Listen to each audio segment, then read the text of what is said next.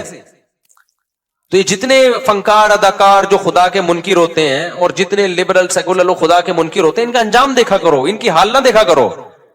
اور جتنے علماء صلحاء ہیں ان کا انجام دیکھا کرو, ان کا ماضی نہ دیکھو, ماضی بڑا ٹف گزرا ہوتا ہے. تو ایک تو ایتھیزم اس طرح سے ہوتا ہے نا, اور دوسرے ہوتا ہے جن کو دلائل کچھ کھوپڑی ان کی صحیح کام نہیں کر رہی ہوتی, وہ کہتے ہیں یار ہر چیز اب ایک لاجک سے ہو رہی ہے. ان لوگوں کے لیے مختصر دلیل دے رہا ہوں, بس پھر بیان ختم کرتا ہوں. کہتے ہیں یار جب دنیا میں ہر کام لاجک سے ہو رہا ہے تو خدا کہاں ہے پھر. اب تو سائنس نے ہر چیز کی لاجک پیش کر دی نا. کیا خیال ہے بھائی, یہ زمین میں پہلے لوگ کہتے تھے یار گھٹلی زمین میں جاتی ہے یوں ہوتا ہے, فرشتے آ کے کچھ یوں کر رہے ہوں گے, کچھ دیو ہے, کچھ بھگوان ٹائپ کی چیزیں. اب تو سائنس نے بتا دیا بھائی یہ پروسیس ہوتا ہے, صحیح ہے نا. وہ زائگوٹ بنتا ہے, پھر یوں ایک تنا بنتا ہے, پھر یہ پھول ہوتے ہیں ایکچولی, پھر تتلیاں بیٹھتی ہیں نرماد, ایکچولی یہ ہو رہا ہے. بھگوان کہاں ہے اس میں, کوئی دیو کچھ بھی نہیں. تو لاجک سے ہر چیز ہو رہی ہے. اس کی دلیل سمجھو, 2 اور 2 4 کی طرح. سمجھ میں آ رہی ہے بات؟ اور آسان کر دیتا ہوں. ہمارے ایک دوست یونیورسٹی میں پڑھتے تھے, ان کے پروفیسر تھے ملحد, ایتھیسٹ تھے. تو مجھے آ کے انہوں نے بتایا کہ میرے پروفیسر صاحب کہہ رہے ہیں یار خدا کہاں ہے, یہ مولویوں نے پتہ نہیں کیا خدا بنایا ہوا ہے. ہم تو گاڑی کے ایکسیلریٹر پہ جب پاؤں رکھتے ہیں تو گاڑی چلتی ہے, جب بریک لگاتے ہیں تو گاڑی رکتی ہے, تو خدا کہاں ہے. خدا کو تو جب مانے پاؤں ایکسیلریٹر پہ رکھا ہوا ہے لیکن گاڑی رک رہی ہے, ٹھیک ہے نا, کوئی غیبی طاقت روک رہی ہے اس کو. پاؤں بریک پہ رکھا ہے ہم نے, لیکن خدا گاڑی کو کیا کر رہا ہے, چلا رہا ہے. تو یہاں تو ہر کام لاجک سے ہو رہا ہے. تو لاجک ہی سب کچھ ہے, سائنس ہی سب کچھ ہے. میں سمجھا پا رہا ہوں اپنی بات؟ یہ وہ اشکال ہے جس کی بیس پہ ہزاروں لوگ مرتد ہو چکے ہیں, اسلام چھوڑ چکے. ہزاروں تو نہیں, سینکڑوں تو چھوڑ ہی چکے ہیں. اور جتنے بھی ملحد لوگ ہیں, چاہے عیسائیوں میں, اسلام میں تو بہت کم ارتداد ہے نا, عیسائیت یہودیت میں بہت زیادہ ہے. کہ یار جب ہر کام لاجک سے ہو رہا ہے تو خدا کو ماننے کی ضرورت کیا ہے. سمجھ میں آ رہی ہے کہ نہیں آ رہی ہے؟ خدا کو ماننے کی یہ کائنات جو سائنسی اصولوں میں جکڑی ہوئی ہے, تو اس کا جواب خوب سمجھو. میں نے ان کو فوراً جواب, وہ بڑے پریشان تھے نا اس سوال سے. ہمارے پروفیسر صاحب نے کہا یار ایکسیلریٹر پہ پاؤں رکھو تو چلتی ہے, کیونکہ چلانا ہے اس کا کام, روکو تو کیا ہوتی ہے.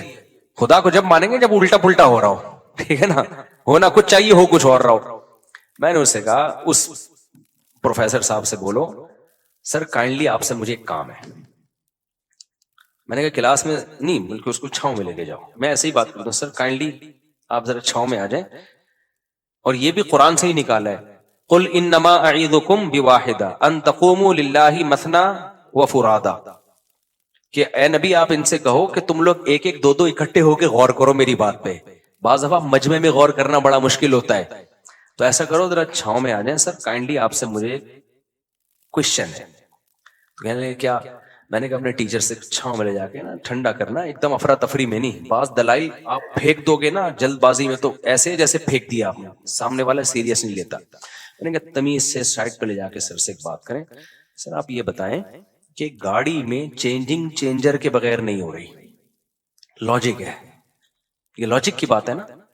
جب تک گاڑی رکی ہوئی ہے تو چلے گی جب تک چلانے کے لیے کوئی قوت استعمال نہ ہو ہے. جب رکنا ایک کنڈیشن ہے, یہ کنڈیشن چینج ہوتی ہے, گاڑی رکنا ایک کنڈیشن ہے نا, دوسری کنڈیشن کیا ہے, چلنا, حرکت میں آنا, گاڑی کا موو ہونا. تو گاڑی میں موومنٹ پیدا نہیں ہوتی جب تک کوئی موور نہ ہو, اور گاڑی چل رہی ہو ایک کنڈیشن ہے, رکے گی نہیں جب تک کوئی اسٹاپر نہ ہو. کیا خیال ہے؟ تو چینجنگ کے بغیر جس چیز میں چینجنگ نہیں ہو سکتی تو کریٹنگ ہو سکتی ہے آٹومیٹیکلی خود بخود. ابے کیا ہو گیا؟ دیکھو آپ لوگ چھاؤں میں آؤ یار سارے, ایسے مجمع میں سمجھو. سوچ رہا ہوں آپ کو بھی چھاؤں میں ایک ایک کر کے لے کے جاؤں پھر سمجھاؤں.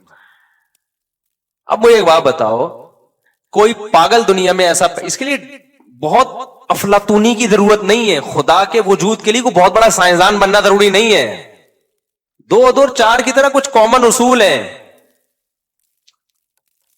اب مجھے ایک بات بتاؤ, کوئی سائنسدان یہ کہے کہ جب تک چینجر نہیں ہوگا گاڑی میں چینجنگ نہیں ہوگی. کوئی کہ اچھا سر یہ گاڑی بنائی کس سائنسدان نے, کہ بن خود بخود گئی تھی. آپ بولو ابے یہ کیا بات کر رہا ہے یار تو, کریٹنگ تو زیادہ مشکل کام ہے, وہ خود بن گئی, اب دھکا خود نہیں, اب جب تو بن بھی خود گئی ہے تو چل بھی خود لے.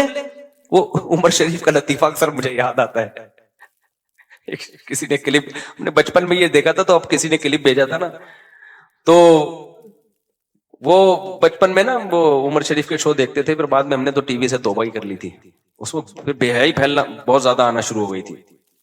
میں اس لیے کہہ رہا ہوں بچے یہ نہ دیکھا کریں پروگرام, بچپن کی باتیں.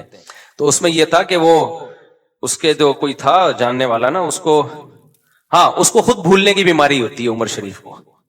عمر شریف کو کس کی بیماری ہوتی ہے؟ بھولنے کی. تو اس کو بھولنے کی بیماری تھی, تو وہ کسی کے گھر گھس جاتا تھا ایسے ہی مذاق میں, جب پٹنے لگتا تو بولتا بھائی ہم تو بھولے سے چلے گئے تھے تمہارے گھر.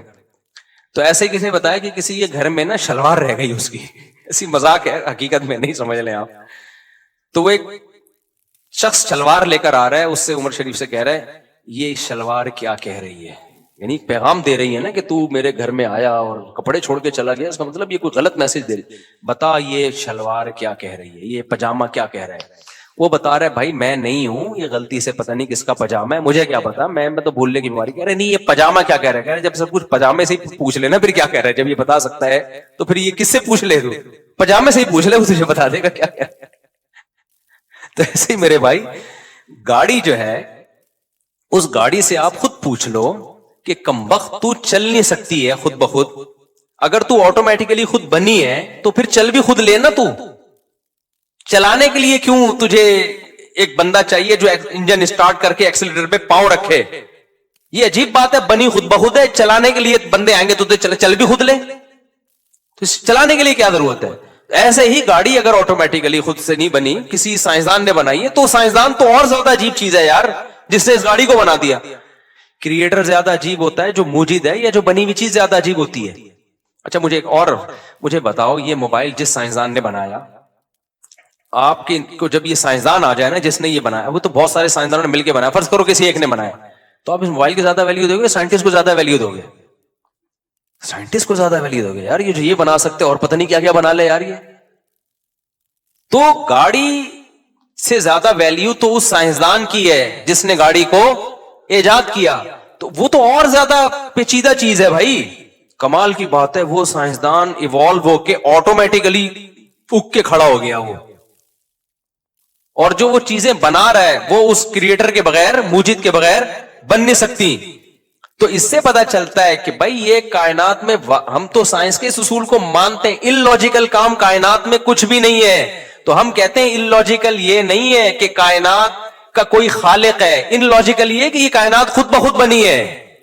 نہیں ہے بات, میرا خیال ہے یہ کہنا کہ آٹومیٹیکلی خود بخود بن گئی, یہ ان لاجیکل بات ہے, کیونکہ کائنات میں ان لاجیکل کام نہیں ہوتا. تو یہ ان لاجیکل کیسے ہو گیا کہ جو کائنات حرکت نہیں کر سکتی تو وہ خود بن کیسے سکتی ہے؟ نیوٹن نے کہا تھا نا جو چیز حرکت میں ہمیشہ حرکت میں رہے گی جب تک کوئی اس کو روکے گا نہیں, جو رکی بھی ہمیشہ رکی رہے گی جب تک کوئی چلائے گا نہیں. نیوٹن اگر ہوتا تو میں چھاؤں میں لے جاتا اس کو. میں کہتا سر ایک چیز آپ کہنا بھول گئے ہیں کہ یہ کائنات اگر نہیں ہے تو جب تک کوئی ہو, جو چینجر کے بغیر نیوٹن کے قانون کا لا کا حاصل یہ ہے کہ چینجر کے بغیر چینجنگ ممکن نہیں ہے. میں کہتا سر ایک جملہ اپنے لا میں اور بڑھا دیں کہ جب چینجر کے بغیر چینجنگ نہیں ہے تو کائنڈلی ایک اور سائنس کا لا آپ بڑھا دیں تاکہ یہ ہمارے یونیورسٹیوں کے لوگ جو اللہ رسول کو نہیں مانتے, آپ کو بہت مانتے ہیں, وہ ایک جملہ بڑھا دیں کہ کریٹر کے بغیر کریٹنگ بھی نہیں ہو سکتی. تو نیوٹن نے نہیں بڑھایا کیونکہ مذہب نیوٹن کا ٹاپک نہیں تھا, لیکن قرآن نے بڑھایا ہے بار بار کہ جس کائنات میں چینجر کے بغیر چینجنگ نہیں ہو سکتی, کریٹر کے بغیر کریٹنگ کا عمل کیسے ہو گیا؟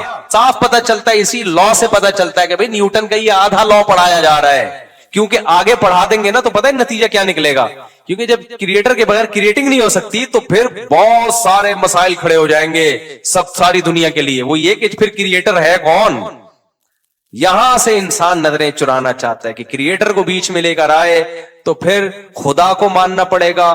خدا کو مانا تو رسولوں کو ماننا پڑے گا, آسمانی کتابوں کو ماننا پڑے گا, پھر مذہبوں کو ماننا پڑے گا, پھر کون سا مذہب صحیح ہے کون سا غلط ہے اس کو ماننا پڑے گا. پھر جب صحیح مذہب تک پہنچیں گے تو پھر مذہب نے کیا کہا ہے, حلال کیا ہے حرام کیا ہے, زنا حلال ہے لیگل ہے انلیگل ہے, شراب لیگل ہے انلیگل ہے, یہ ساری چیزیں ماننی پڑیں گی. بالآخر آپ آ کے پھنستے چلے جاؤ گے بہت ساری پابندیوں میں. تو بہت ساری پابندیوں سے آزاد کرانے کا طریقہ یہی ہے کہ نیوٹن کے آدھے لا کو لیا جائے. آدھا لا جو نیوٹن کے لا سے مزید اخذ, نیوٹن نے تو نہیں کہا لیکن اخذ کیا جا سکتا تھا, اس پہ بحث ہی نہ کی جائے, اس کو کہا یہ illogical ہے. دوبارہ کبھی چھاؤں میں ملیں گے تو انشاءاللہ میں دوبارہ سمجھانے کی کوشش کروں گا, ابھی اتنا ہی کافی ہے. اس لیے اللہ کا وجود دو اور یہ جو بکواس کرتے ہیں نا فضول قسم کی کہ خدا کو پھر کس نے پیدا کیا, او بھائی یہ illogical اس کائنات کے بارے میں ہے کہ خود بخود بن جائے. خدا کو تو ہم جانتے ہی نہیں ہیں, وہ اس کائنات کا حصہ تھوڑی, وہ تو کائنات سے الگ ہے, اس کو تو ہمیں پتہ ہی نہیں. کمال کی بات ہے اس خدا کو ہمیشہ سے ماننے کے لیے تیار نہیں ہے, کہہ رہے ہیں عقل میں نہیں آ رہا, اور اس کائنات کو ہمیشہ سے ماننے کے لیے تیار ہیں جو عقل میں آ رہی ہے. وہ تو اور زیادہ بے عقلی کی بات ہے کہ یہ کائنات ہمیشہ سے ہو. سمجھتا نہیں ہے نا بات کو, جب نہیں پڑے گا رات کو تو نہیں سمجھے گا بات کو. تو اس لیے سائنس کے چکر میں نا اپنے جہنم نہ خریدو میرے بھائی. سائنس کو خدا نہ بنا لو, جتنی ہے سائنس اتنی رہنے دو اس کو, ٹھیک ہے نا. کہتے ہیں سائنس میں ہے تو جتنی ہے اتنی رہنے دو. تو یہ نہیں ہو سکتا, امپاسبل ہے یہ خود بخود دھماکے اور سورج چاند ستارے اور انسان اور یہ وسیم بھائی کلیم بھائی. میں وسیم کی مثال سے دیتا ہوں کہ انسان کا لفظ بھی مبہم ہے. کہتے ہیں انسان بن گیا, وسیم کو دیکھو الگ سے لے جا کے, یار یہ کیسے بن گیا یار, یہ پھر آئے گا نہیں بھائی. نہ غفار بن سکتا ہے, نہ سبکتگین بن سکتا ہے, نہ وحیدہ بن سکتی ہے, نہ نسرین بن سکتی ہے خود بخود. یہ نہیں ہو سکتا, اٹ isn't possible. ٹھیک ہے, تو اپنے ایمان کو مت بگاڑو, یہ اہم بات تھی. اور ایک اور بات بیان میں رہ گئی تھی, ہاں تو اس لیے میں کہتا ہوں قرآن نے اس ٹاپک کو بہت زیادہ چھیڑا ہے 3 ہفتے سے مسلسل یہی, اور اس ٹاپک کو کہ تمہیں آخرت میں حساب و کتاب دینا ہے, موت کے بعد زندگی ہے.